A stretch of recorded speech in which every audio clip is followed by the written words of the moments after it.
नमस्कार। मेरा नाम अक्षय अनिल कुलकर्णी है। फिर एक बार मैं आप लोगों के साथ मुलाकात करने के लिए आ चुका हूँ। तो थंबनेल में आपने देख लिया होगा कि आसाराम बापू जी को किसने फंसाया होगा, ये सवाल है। और थंबनेल में आपको दो ऑप्शंस दिखाई दे रहे हैं। एक तरफ बीजेपी का लोगो आप देख रहे हैं, चिन्ह, दूसरी तरफ कांग्रेस का चिन्ह आप देख रहे हैं। तो एग्जैक्टली क्या मामला है वो मैं आपको क्लियर करने की कोशिश करूंगा आज के इस पॉडकास्ट में। बहुत ही संक्षिप्त में मेरी बात रखने की मेरी कोशिश रहेगी। लेकिन उससे भी पहले मुझे आप लोगों से पूछना है कि इससे पहले वाला मेरा जो पॉडकास्ट था उसमें मैंने आपको रिक्वेस्ट करी थी कि बापूजी को अगर जेल से बाहर लाना है तो हम सब लोगों को मिलकर साधना करनी पड़ेगी। और साधना कैसे करनी है? ऐसा नहीं है कि हे भगवान मेरे बापूजी को छोड़ दो, ऐसे नहीं है। संकल्प करके हाथ में जल लेना है और जल हाथ में रखते हुए संकल्प लेना है कि मैं ये साधना बापूजी को जेल से बाहर लाने के लिए कर रहा हूँ। और उसके बाद संकल्प छोड़कर आपको साधना करनी है। आप ऐसा भी कर सकते हैं कि मैं 21 दिनों का संकल्प करता हूँ या करती हूँ, या फिर मैं 1 महीने का संकल्प करता हूँ या करती हूँ, और उसके बाद आप उसको कंटिन्यू भी कर सकते हैं। मतलब 21 दिनों के अंदर अगर बापूजी जेल से बाहर आते हैं तो वेल एंड गुड। अगर नहीं आते तो उसके बाद की साधना जो है ना, उसमें उसको ऐड करना है कि मैंने ये साधना करी थी लेकिन मेरी साधना फलित नहीं हुई, इसलिए मैं दोबारा साधना कर रही हूँ। इसका एक विशिष्ट विज्ञान होता है। आज चूंकि मेरा वो विषय नहीं है तो उसके ऊपर मैं बात ज़्यादा नहीं करूँगा। मैं ये समझता हूँ कि जितना आपको बताना ज़रूरी था उतना मैंने बता दिया है। रिमाइंडर दे रहा हूँ फिर से कि बापूजी को छुड़ाने के लिए हम एक ही काम कर सकते हैं, एंड दैट इज़ साधना, संकल्प के साथ साधना। तो वो आप लोग कृपया करते रहिए। चलिए अब मैं आज के टॉपिक के ऊपर आता हूँ कि बापूजी को किसने फंसाया होगा। जब बापूजी का ये टॉपिक मेरे जहन में आया, मेरे व्यासंग में आया, तो मैं स्टडी करने लगा। मेरा एक नेचर है, जब तक मैं रूट्स तक नहीं जाता ना तब तक मेरे को शांति नहीं मिलती, और मैं वो जो एक रिलैक्सेशन होता है ना वो फील ही नहीं कर पाता। बहुत बार ऐसा होता है कि कुछ विषय ऐसे होते हैं जिनके रूट्स तक जाना ज़रूरी भी नहीं होता, वो कालबद्ध यानी कि रिलेवेंट भी नहीं होता, लेकिन फिर भी मेरे को ऐसा होता है कि नहीं, मेरे को वो ढूंढ के निकालना है। यहाँ पर तो बात बहुत ही इमोशनल है और इसलिए मेरे को रूट्स तक जाना पड़ेगा। और जब ये सारा मैं स्टडी करने लगा तो अलग अलग विषय मेरे समझ में आने लगे। जो कांग्रेस और बीजेपी का एलिमेंट है उसको मैं लेकर आऊँ, उससे पहले मैं आपसे एक सवाल पूछना चाहता हूँ। एक छोटा सा गांव था, उस गांव में एक डॉक्टर साहब थे। डॉक्टर साहब बहुत टैलेंटेड थे। उनके हाथ को, जो हाथ का गुण कहते हैं ना, हाथ गुण कहते हैं मराठी में, हिंदी में क्या कहते हैं मुझे पता नहीं। अगर आपको पता है तो आप कमेंट्स में मुझे बता दीजिए। तो बहुत अच्छा हाथ गुण होता है, तो वो जिसको भी ट्रीट करते हैं ना वो पेशेंट ठीक हो जाता है। और बहुत सारे उनके ऐसे पेशेंट्स थे जिनकी जान इन डॉक्टर साहब ने बचाई थी, जान बचाई थी। लिहाजा वो सारे के सारे पेशेंट्स बाद में उनके फॉलोअर बन जाते हैं और उनको प्रमोट करने लगते हैं कि बहुत अच्छे डॉक्टर है, ये डॉक्टर हमारे लिए भगवान के समान है। ऐसे फिर कुछ दिनों के बाद में वो जो डॉक्टर साहब थे उनके पैर में एक कांटा घुस जाता है, और बात ये हो जाती है कि वो डॉक्टर साहब जो है वो उस कांटे को निकाल ही नहीं पाते। बस कांटा चुभ जाता है, बाकी के डॉक्टर भी प्रयास करते हैं लेकिन कांटा बाहर नहीं आता। बात कुछ 10 साल पहले की है, आज तक डॉक्टर साहब सफ़र कर रहे हैं। क्या आप इस चीज़ के ऊपर यकीन करेंगे? क्या आप इस स्टोरी के ऊपर यकीन करेंगे? जो डॉक्टर पूरे गांव को ठीक कर रहे थे, उनके पैर में कांटा चुभ गया तो वो खुद को क्यों नहीं ट्रीट कर पाए? कोई दूसरा डॉक्टर भी वो कांटा क्यों नहीं निकाल पाया? तो ये इस तरह की केस है, इसको हमको समझना पड़ेगा। ये एक जो बहुत ही प्रैक्टिकली मेरे दिमाग में आ रहा है वो मैं आपके साथ गुफ्तगू कर रहा हूँ। इसका कोई जवाब आपके पास है तो आप मुझे वो जवाब दे सकते हैं। बाकी इसलिए बहुत बुरा लगता है क्योंकि बापूजी जब सनातन के लिए देश में अनुकूल वातावरण नहीं था ना, तब सनातन की सेवा कर रहे थे, सनातन को बचाने के लिए भरपूर प्रयास कर रहे थे। जब बापूजी के ये प्रयास जारी थे तब इस तरह के संत देश को और धर्म को बचाने के लिए सक्रिय हो जाए, ये एक नीड बन चुकी थी, एक ज़रूरत बन चुकी थी और वो करना बहुत ज़रूरी था और वो हो भी रहा था।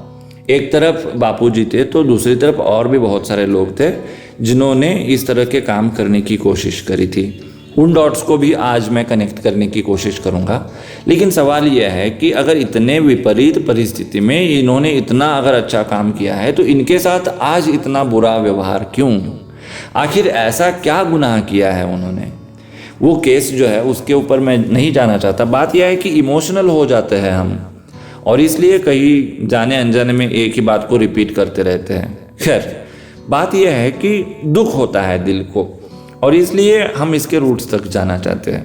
तो मेरे समझ में ये आ गया था कि जब 2013 या 12 का जो एक पीरियड था, पूरे देश में अव्यवस्था थी, जो पूरा का पूरा एडमिनिस्ट्रेशन है या फिर जो सक्रिय काम करने वाले घटक होते हैं देश में, वो पैरालाइज्ड हो चुके थे, जिसको पॉलिसी पैरालिसिस ऐसा कुछ वो कहा जाता है राजनीतिक लैंग्वेज में। तो कुछ भी सटीक नहीं चल रहा था, महंगाई बढ़ती जा रही थी, करप्शन हो रहा था, देश में आतंकवादी हमले हो रहे थे, देश खतरे में था, धर्म भी खतरे में था, सनातन भी खतरे में था। और इसलिए बापूजी ने ऐसा सोचा होगा कि चलिए अब हम राजनीति में उतरते हैं, क्योंकि उससे पहले बीजेपी तो कोशिश कर रही थी लेकिन बीजेपी को सफलता नहीं मिल रही थी। आदरणीय आडवाणी जी, और जिनका नाम लेने की मेरी औकात भी नहीं है, आदरणीय अटल बिहारी वाजपेयी जी, इनके नेतृत्व में भाजपा भरपूर प्रयास कर रही थी लेकिन उनको सफलता नहीं मिल रही थी। तो बापूजी ने सोचा होगा कि चलिए अब हम राजनीति में उतरते हैं। और बापूजी को बाकी के जो पॉलिटिकल पार्टियां थी वो बहुत डरती थी, क्योंकि उनके पास एक बहुत बड़ा संगठन था। उनके संगठन में करीब करीब 20 लाख लोगों की फौज थी, ऐसा बोला जाता है। 20 लाख लोगों की फौज थी। फौज मतलब समझिए आप, संगठन उनका उतना बड़ा था।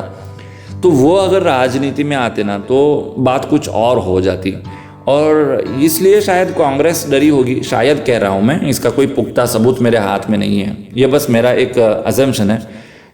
बहुत सारे लोग इस तरह से सोचते हैं। वो मेरे पढ़ने में आया और मुझे लगा कि वो सही है। पिछले वाले पॉडकास्ट में कुछ मेरे भाइयों ने इस तरह का कमेंट भी किया था, तो उसको लेकर मैं ये आपको बता रहा हूँ कि कांग्रेस को बहुत डर लगा होगा कि अगर अब बापूजी आते हैं, सक्रिय हो जाते हैं, तो उनका कोई ठिकाना ही नहीं बचेगा। दूसरी तरफ वो कन्वर्जन का काम और मार्जिनलाइज्ड एरिया में सनातन को प्रमोट कर रहे तो बहुत ज़ोरों शोर से कर रहे थे।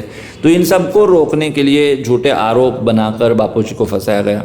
अब यहाँ तक तो समझ में आता है कांग्रेस डरी हुई थी, इसलिए कांग्रेस ने बापूजी को फंसाया होगा। लेकिन बाद में बीजेपी उनको छुड़ा सकती थी ना, क्योंकि बाद में बीजेपी तो सत्ता में आ चुकी थी, तो बीजेपी ने क्यों नहीं छुड़ाया?